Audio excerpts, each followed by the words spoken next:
Hey guys, first regardsman here, and I'll be talking about the August community update for Space Marine 2. Now this post was made like 40 minutes ago as of me recording this, and there is a ton of new stuff coming up for this game. We have new missions, new armor customization options like Chaos Armor Packs, new game modes, new modifiers, also new bosses, and new weapons. And we also know now that patch 10.0 of Space Marine 2 will be officially released as of September 4th, which means 1 week from today, so that's pretty epic.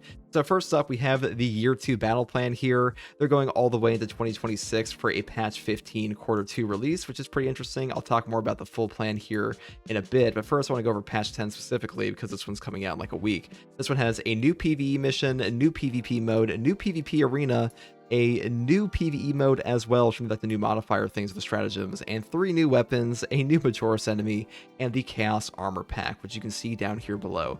The Chaos Armor Pack is coming for free. You'll finally be able to change the armor set of your Heretic Astartes in PvP, but you have to unlock the set first. Each class will require you to score a certain amount of kills per match to unlock the corresponding skins. Now, I'm curious if they're actually going to release this for the PvE at all, but honestly, more customization for PvP is not a bad thing, but I do hope that like any customization in this game is probably brought over to both modes, because let's be real, you're not really breaking the lore too hard to play as a Chaos guy. I mean, you are breaking the lore, but you're not breaking it so hard that it's unfun to play as like a Black Legion or something in your PvE operation, so I hope they do bring that over. But here we have the new game modes as well, the Hellbrute Onslaught PvP. A brand new mode will be added with this update and will be playable on all maps. Here's your brief. 2 teams of Chaos Marines will fight to control strategic areas, but also to take control of the Hellbrute. The first team to take control of an objective gets to control the Hellbrute until the opposite team takes it down. One player gets to control the Hellbrute at a time, and this player will be picked randomly among players who participated in securing the control point. For the team that failed to secure the first control point to have the Hellbrute on their side, they'll need to slay their opponent's Hellbrute and secure a new designated control point. Now this mode actually sounds pretty interesting. Playing as a Hellbrute is quite neat, and honestly Hellbrutes have like the most messed up lore of like most things on Chaos Legions, or at least they're pretty up there, so pretty neat little addition there. Next we have Stratagems for PvE. Stratagems are a completely new PvE game mode. Unlike classic operations, there are only 2 difficulty modes, normal and hard. What makes this new game mode different are the various battlefield conditions, which will change every day and week and make each operation completely different from what you're used to. Battlefield conditions can either help or hinder your progress. Upon successful completion, you will receive a new currency called accolades, which can be exchanged for valuable rewards. And I think this is talking about the new heroic weapons that are coming out, because we do have a new tier above relic that is confirmed, which is quite interesting. Here they also say there are weekly and daily stratagems, and each operation has their own set of modifiers. Here are a few examples of them. A summoner. Every uninterrupted call for reinforcements summons the extremis enemy. This is pretty cool. I like this one quite a bit. We also have where are you aiming at? Friendly fire damage from firearms and explosives is enabled. Well, I play solo a lot in this game, so I don't know if I really care about that at all. Cadia stands, Imperial Guard spawn on levels. That could be pretty neat, but honestly, Cadians kind of suck in this game. And here we also have Hunted. An unkillable lictor constantly pursues you, dealing enough damage that will scare it away for a brief time. And many others you'll have to discover for yourself. This one sounds pretty brutal, especially if you like a boss spawn, and I'm kind of curious to see what else we have here. I think modifiers are a really good addition to this game, because modifiers, especially in a game like Darktide that's been doing them for a long time, and also World War Z, they really do help differentiate the PvE missions. I'm kind of interested to see how they do a new mode for these, because before we just had like operations, which I kind of assumed these to be attached to, but it seems that's not the case. Next up here, we have new PvP and PvE maps. Operation Vortex.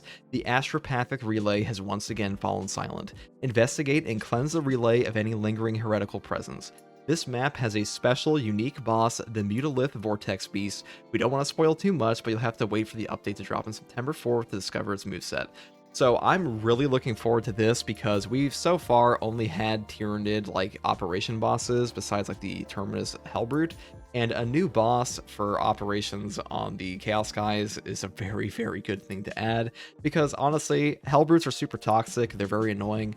Hopefully the Vortex Beast is like a boss they actually use in Siege mode as well, because triple Hellbrutes aren't very fun to fight, and having a bit of like a different mix would be pretty interesting. But we'll see what it actually does, because it's probably gonna be pretty broken. Next, we also have the Eternal War map Bridge. A new PvP map will also be added called Bridge, with long hallways and small tunnels. This map offers diversified battles and multiple possible strategies to dominate the battlefield. pretty standard thing. There's also a video here on their official channel to talk about like the bridge map. Next, we have one of the most interesting parts of this update, the weapons that will be added to the armory. So they say that 2 months ago, we showed you the power axe for the first time. Today, let us introduce the power axe in action. And over here, you can see they have our little gameplay thing. I'll play right here. Why not? So basically, just go in, and it looks pretty heavy hitting. The moveset's kind of slow. Obviously, this is one of the fencing or balance variants. And I was more curious to see the executions, which do look pretty sick, so that's quite neat. But as far as the other options for weapons go, they have the hero weapon variants being implemented. These variations can be exchanged against accolades, which from playing the strategy modes, from playing the stratagem modes, more on that new mode below, they fall in a new mastery tier named Heroic, which is even more powerful than Relic. For example, here's the Xenophase Blade, the heroic version of the Power Sword, and the Komi Melta, the heroic version of the Bull Rifle. So I'm curious if these will operate completely differently. Maybe you'll be able to swap out their looks for like something else. A Xenophase Blade does look pretty fucking heretical, not gonna lie, but I am interested to see these new weapons in action. I had no idea they were actually going to add things like this into the game. That is pretty cool. And as far as the Pyre Cannon, Pyre Blaster, and Power Axe coming, we already knew about those. But, you know, we'll get 2, not just 1, but 2 flamethrower variants. That's pretty interesting. All right, next up here, we have the new Majoris enemy, the Chaos Spawn. Brace yourself, Space Marines. This one might give you a hard time. Coming with a total of 3 variations, the Chaos Spawn enters the fight. Swifter and more agile than its bulk suggests, the Chaos Spawn constitutes a formidable enemy. Stand ready, we shall know no fear. Now, Chaos Spawns in 40k lore are pretty horrific mutations, and hopefully in-game they fill out the composition of the Thousand Suns faction, because really since launch, the Thousand Suns have completely sucked ass to fight because of all their range spam, and these guys look like they are melee combatants in both of these variations, so hopefully the third one is as well, and they don't just make Chaos more annoying to fight, because previously we had the Enlightened Zangors come out, and they just made Chaos worse in my opinion, so hopefully these guys do not do the same. Next up, they say, what else? A selection of skins that were initially unlockable through time-sensitive community events will be purchasable in exchange for your accolades earned in the stratagem mode. In the refinement and redemption shop, which extends the current data refinement shop that was used until then to trade your requisition points and armory data. This sounds pretty neat. Hopefully, we get more rewards in general to like use for your armory data and stuff and your requisition points, because right now, the only thing you actually have to spend requisition points on after a certain point is just like reusing or like re-speccing your prestige points, which kind of sucks, like 750 requisition points to do that, and hopefully they lower the amount you have to spend on that and just give us like proper unlocks instead. They also say here that among them, the Porphyr Shield Chainsword skin, which is a previous Twitch drop, the Mark X Tacticus breastplate with the 3 skulls, which is a previous drop as well, I believe, or this one was for the Trigun boss, or the Sergeant Matoris Iron Halo from the secret level episode will all be in there. So I assume that they will have pretty much every single Twitch drop that was ever made in this game in this shop, because a lot of people were complaining that the cool skins in the game were like from Twitch drops, which is true. It's really stupid to have a Twitch drop be linked to like the coolest cosmetics in the entire game, and this game has kind of limited cosmetics outside of DLC anyways, so I actually like this update a lot for this. Next, they say this patch has more surprises in store, but we've already revealed enough. Let's keep some suspense for September 4th when it'll be released. So obviously the official patch notes will have some more interesting stuff for patch 10. Next, they also say the new DLC cosmetics, the anniversary update brings Season 2 Pass. Discover the first 2 chapters available in this patch, the Black Templars and the Imperial Fist. Now, these are 2 of my favorite chapters, mainly Fist. I'm not like the biggest fan of the Black Templars, but Black Templars are of the Rogel Dorn gene seed, so it does make perfect sense that you would have both of these guys together. So first up, we have the Black Templars Champion Pack, and holy shit, this guy looks cool. This might be my favorite champion pack of any of them so far. It says the first class to receive a champion as part of the Season Pass 2 is the Bulwark. We know how much you enjoy this class, so we naturally wanted to pair with one of the most appreciated chapters from the Grimdark future, the Black Templars. Now, Black Templars, they are pretty fucking metal, so it does make sense to give them like the most metal class in this game. Even like that Power Sword skin here looks incredible, so pretty hyped up for that. They'll say, in addition, the Black Templars Champion Pack brings a unique skin for the Power Sword, as well as a Storm Shield and a unique chapter banner. Yes, just like the Dark Angels Bulwark Champion skin, you will get a unique chapter banner for the Black Templars now, which is pretty damn cool. I wish they did that for more of the factions in this game, or the chapters, but, you know, I guess one's better than none. Here's some actual images of these 2 here. Next, I say the Imperial Fist Cosmetics Pack here.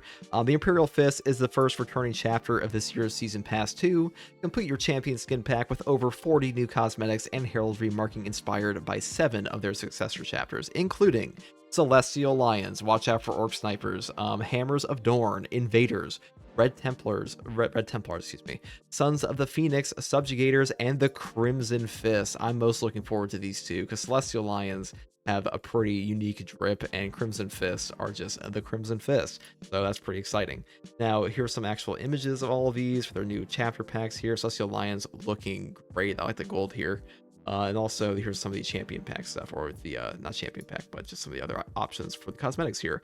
I really like the Imperial Fist, so I'm happy they got this first. Hopefully, in the future, we get Blood Angels again, but I believe they're already here on the Year 2 battle list at some point down the line. We do know that Tech Marine will be coming out as well in patch 12, which is quarter 2 of the next Season 2 pass, which is pretty interesting. We'll be getting Raven Guard skins, and also Carcharodons, and Blood Angels, and Salamanders, and Raptors again, and a redacted champion pack on top of an entire Iron Hands chapter pack, excuse me. That's all pretty cool, and I think I just mispronounced these guys' names pretty hard. But the point is that a lot of new cosmetics are coming, and I'm pretty excited to see Blood Angels again in particular, because Blood Angels, they are my favorite chapter, first of all, and they also have some really interesting successor chapters that we didn't get to see, like Angels and Carmine. Now, next up we have Champion Skin Customization. Moreover, champion skin customization is now available. You can mix the various armor parts of the champions. For instance, you can put the Dark Angels champion's helmet on Assault Marine and mix it with the Imperial Fist champion's pauldrons. However, please note that not every armor part will be available for mixing in every class. For example, the Dark Angels champion's helmet can't be equipped on the Sniper. Don't hesitate to try the boldest combinations. This looks pretty incredible. Now, the Astartes Overhaul has done this before, and Saber Interactive does work pretty closely with the mod authors in this game, so they do kind of like bounce ideas off each other, I'm sure, at points. That's pretty interesting. I hope that we get to see more stuff like this in the future. They also say, any news on the Tech Marine? You expressed your enthusiasm after the announcement of our next class. Today, we are pleased to give you an estimated date for its implementation in the game. The Tech Marine will join the ranks in early 2026 with patch 12. So that's probably be like one of the biggest patches this game ever gets. So hopefully that'll be a pretty big banger. They also say it's also yet too early to show you any designs, even a work in progress asset, or to tell you more about the specificities of this class. But if you read the roadmap carefully, you will know that he will come with his Omnisaya axe. So the Omnisaya axe will be separate from the Power Axe. That's pretty hype, pretty excited for that.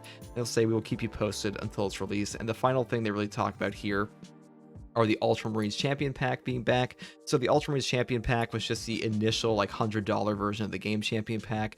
They're saying it can be purchasable as a standalone DLC, which is pretty great. And like, it really seems like they're making a big effort here to have like FOMO cosmetics and like harder to get cosmetics be more accessible to people. And that's great to see. And like, Saber Interactive really is one of the better companies for actually like listening to their community compared to like other companies I've played for with horde shooters. They have a lot of polls. I think Arrowhead is probably the only one I'd say is like strictly better than them right now. And as far as their community surveys go, they've been doing a pretty good job. And they also talked about the poll results here for their talk of the contested health regen. They said, this month we asked for your thoughts on a possible rebalancing of the contested health by reducing the amount of contested health regenerated by ranged weapons and increasing it for melee weapons.